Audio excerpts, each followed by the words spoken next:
Hello and welcome to Trailer Teardowns, where we take a trailer and discuss the nuances within it that make us want to see it or take a hard pass. I am your co-host, Evan Bass-Seisel, with fellow co-host, Angel Acevedo. And today we are discussing the trailer for Sinners. I ain't ever seen no demons, no ghosts, no magic. The thing that I found interesting or find interesting about sort of approaching trailers from this perspective is breaking them down into the things we know affect us, but we rarely think about. So be it music, or in this one, I'm gonna talk about Sinners. I'm gonna talk about the color space. I think the color space is really interesting in this trailer. Some people may not know what that means. I may not know what I mean, but I can pretend to talk about it. But yeah, I have to say, so we did Mission Impossible Final Reckoning. In comparing the two trailers, I actually like Sinners as a better trailer. I think they did I think in a trailer edit, they did a better job. Yeah, I agree. I mean, I feel like the Mission Impossible trailer, Final Reckoning, is kind of like by the numbers. This one's really cool. So just a little background on the movie. It's written and directed by Ryan Coogler. At the time when this was like first announced, like in March of 2024, nothing was known about it. It was just dubbed an untitled event film, and had some cast, some key creatives behind the movie. That's it, and that they were going to be shooting in New Orleans shortly after, like in the spring. And I believe this trailer is like the first official release of any images from the film. And so like when it dropped, it was like, whoa, this is that movie.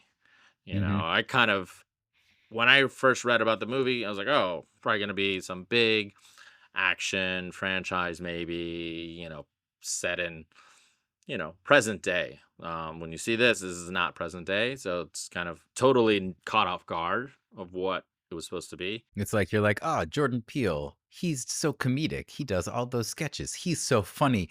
Oh, I'm going to go see Get Out. Oh, okay, this is a different movie. Yeah. IMDb has like a plot, and who knows who don't fill that in, if that's an official plot, but it's obviously still vague. Wait, don't tell the plot. I don't want to know. I don't want to know the vague plot. It's basically what you see in the trailer. It's just okay. It's super vague. It's the plot line is, according to IMDb, trying to leave their troubled lives behind, twin brothers return to their hometown to start again, only to discover that an even greater evil is waiting to welcome them back. So doesn't tell you much. I don't know if I agree with that from the trailer, from what we saw in the trailer. I think that's made up. You think that's made up? I mean, I feel like that kind of covers. I don't know. I think, okay, so if we're diving into this one, the implication is Michael B. Jordan's character has something related to a job or things where he goes and like either investigates things or handles kind of occurrences.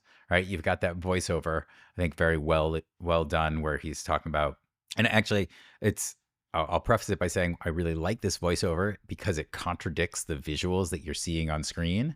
So he's got this voiceover where it's like, I've seen a lot of things in my life, and come up against things, and the demons or the devil or those things, like, I don't believe in that. I've never seen that. And then but you're like, the visuals contradict that. And then you get the like, until now or something. Yeah, I think it is really interesting because I think even the line where it's like, I've never seen a real demon. And this woman a young woman comes into a church, and she's got the scratches of what one could imagine is an animal or a demon on her face. I think they did a really good job of both the pacing. They started with sort of the single shot of him, and then you get some quick flashbacks, but that pacing into just a series of shots. And they do, again, I think because of the genre, they throw in a lot of black space where it's just full black screen and you only hear the audio.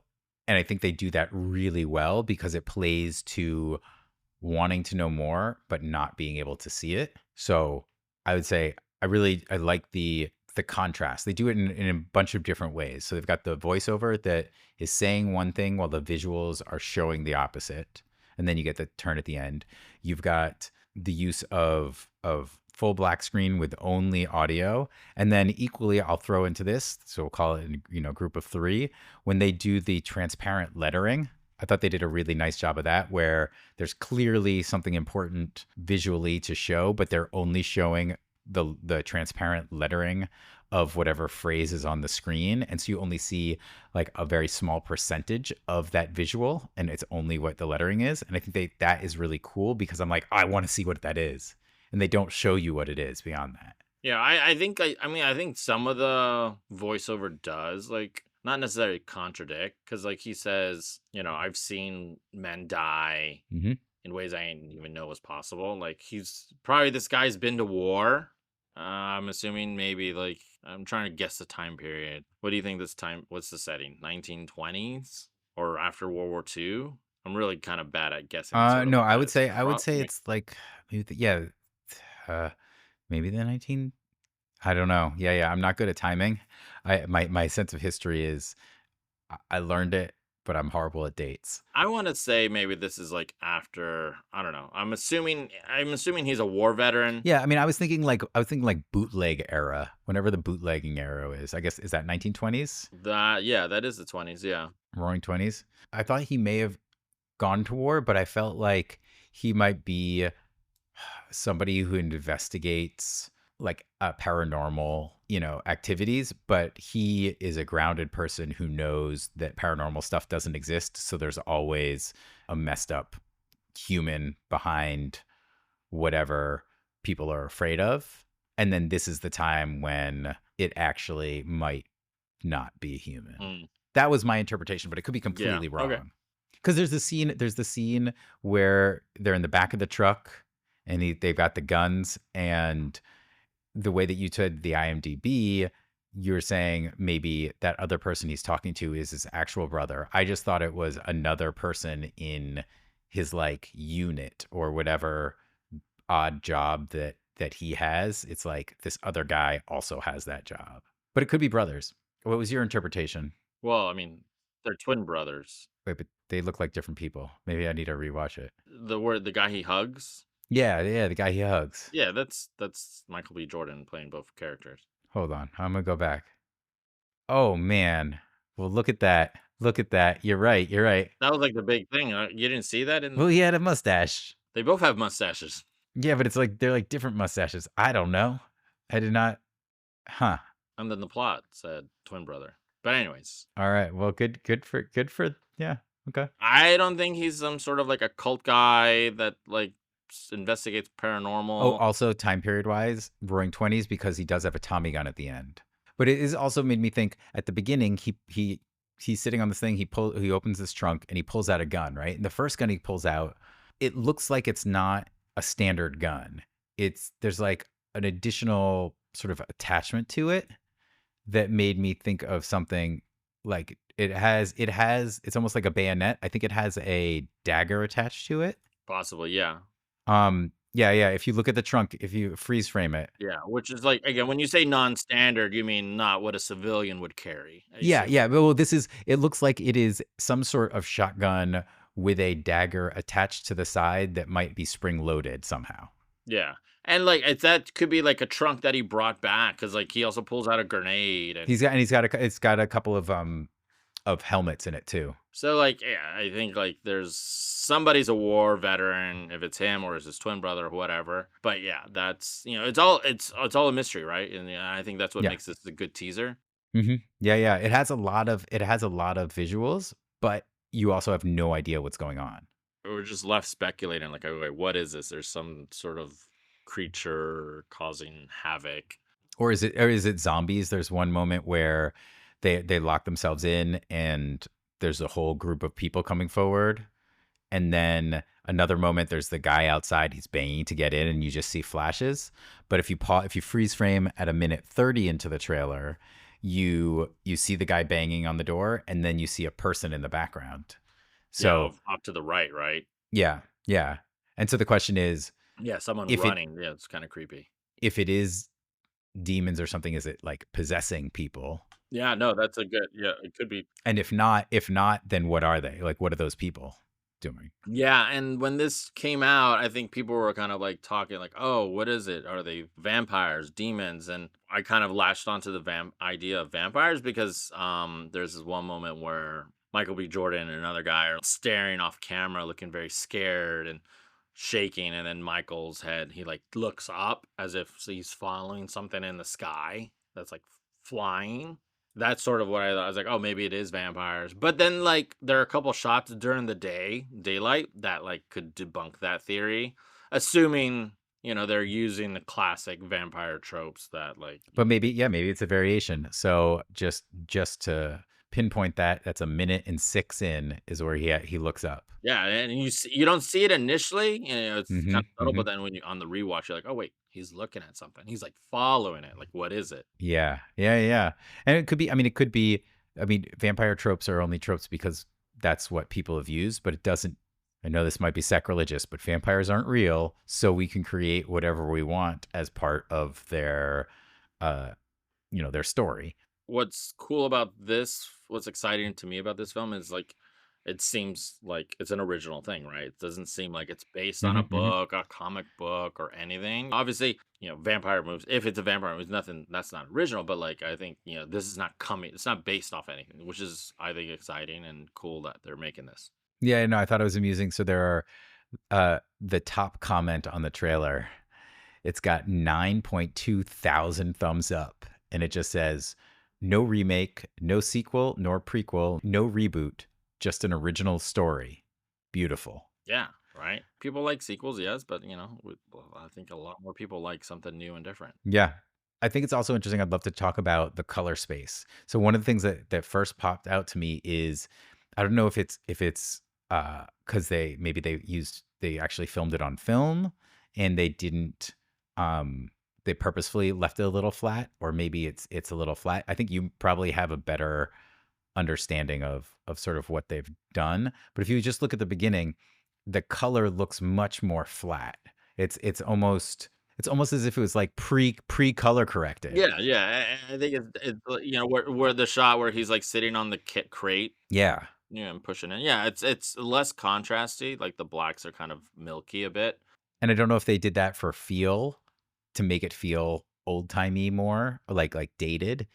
I don't know. Yeah, I think so. I think the cinematography looks great. The color grade looks good. I was totally surprised that this is what the event film was. I just assumed that it was going to be a modern film, or even like a sci-fi film, kind of like. But no, it's cool that they're doing a period piece, event, action, horror movie. And yeah, they did shoot on film. Okay. Confirm that. You're right. You could sort of see it. There's this look to it. So that's exciting. They shot that on film and IMAX film too. Oh, nice. Wow. Yeah, so I first saw this trailer when it dropped online, whenever it was a few weeks ago, and then I saw it for the first time in theaters in front of Gladiator 2, Hmm. and I saw that in IMAX, and that was awesome. They obviously shot scenes in IMAX format, film format, and it filled the whole screen, Hmm. and that like it was awesome. And then the sound obviously too was just like hit hard.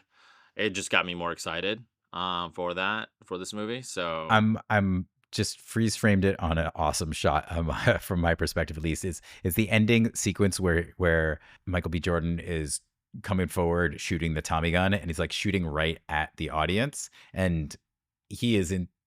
I think he's bigger than he usually is for this film. Like his arms and shoulders look insane in the shot. It made me think of, for a moment, of the first Predator, where you know how like modern day stuff, it's all these modern weapons, and it's like, oh, it's got to be technology focused because we have so much technology. That one of the nice things of these period piece movies is when it comes to action, you're limited, and it's not technology based. It's not a laser guided missile. It's not a compression grenade that also can spread out and have 8 charges on it. It's like it's a Tommy gun. I think I saw a Molotov cocktail in being thrown in a moment that you get kind of a little bit cooler, more visceral items to play with, that also throws in with this feel, that therefore also the sort of the color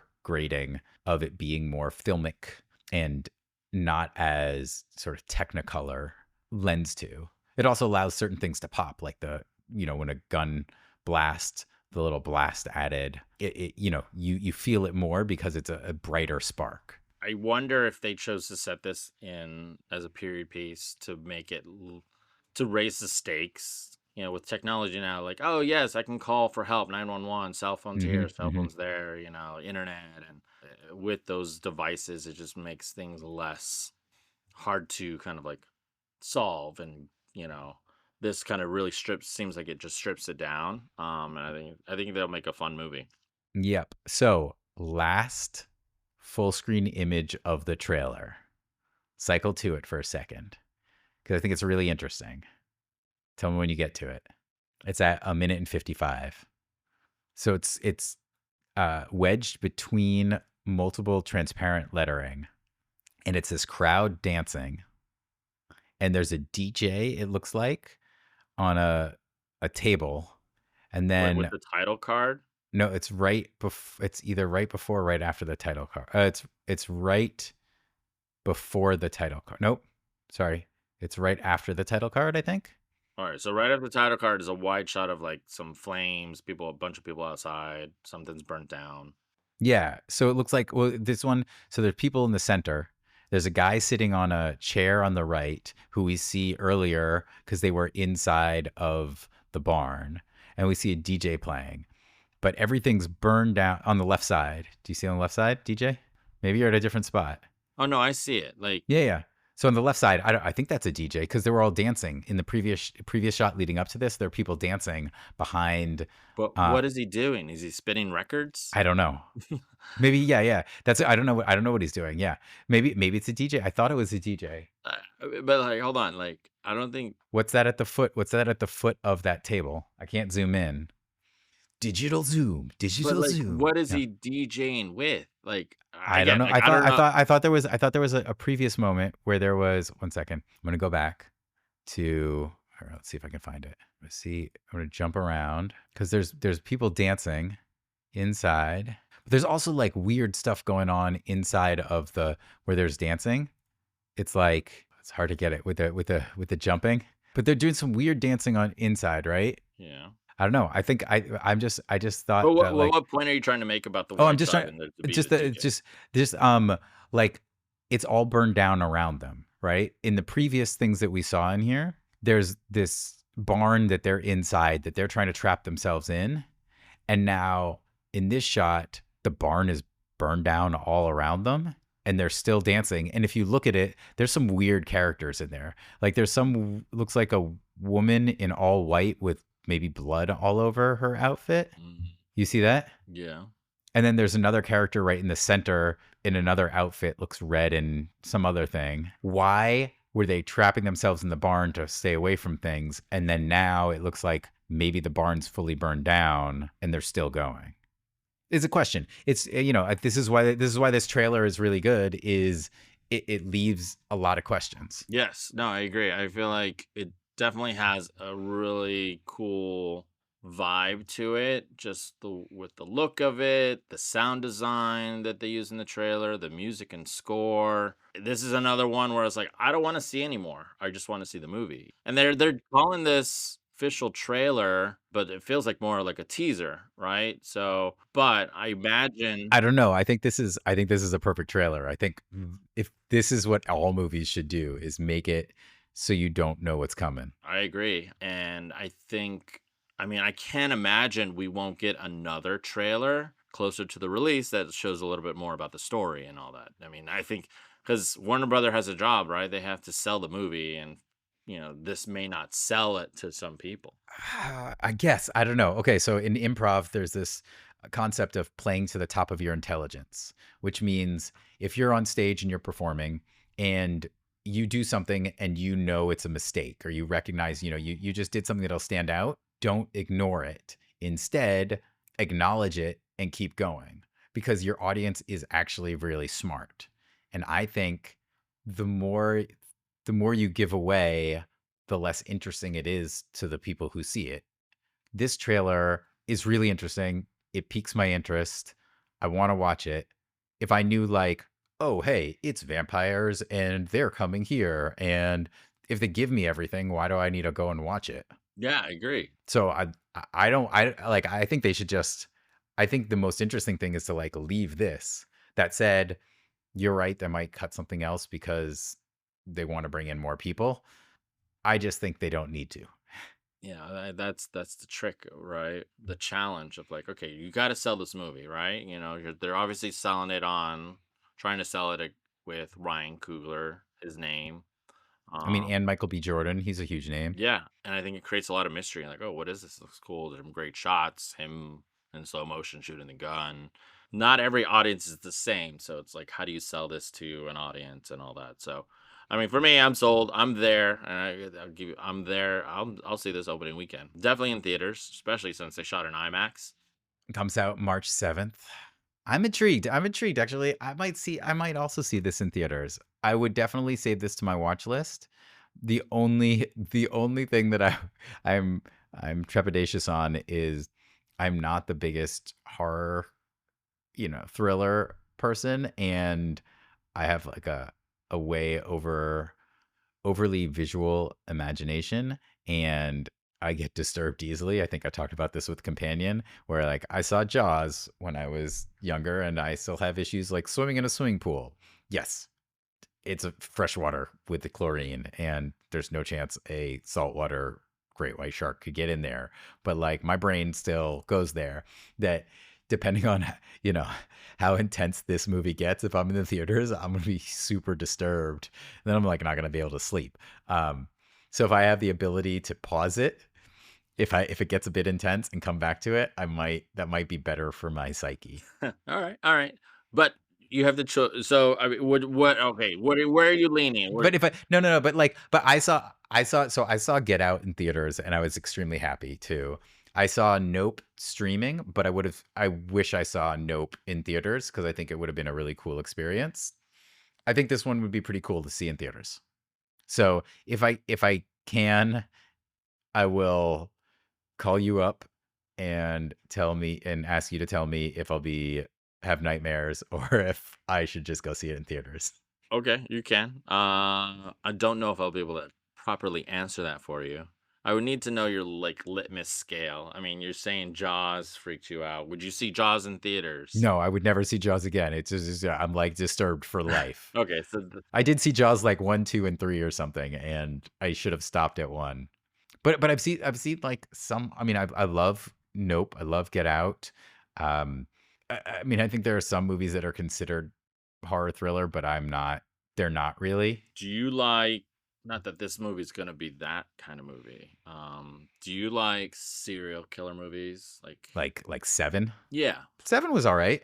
Yeah. Silence of the Lambs. Um. Those aren't horror Yeah. movies. I Those are mean, more some psychological people thriller. No, no. classify Silence of the Lambs as a horror. No. I think those aren't bad. Yeah. I don't. It's mainly like Arachnophobia. I know it's a silly movie, but that's like a lot of spiders. Okay, so maybe if as long as it doesn't have animals that are gonna attack me, I might be good.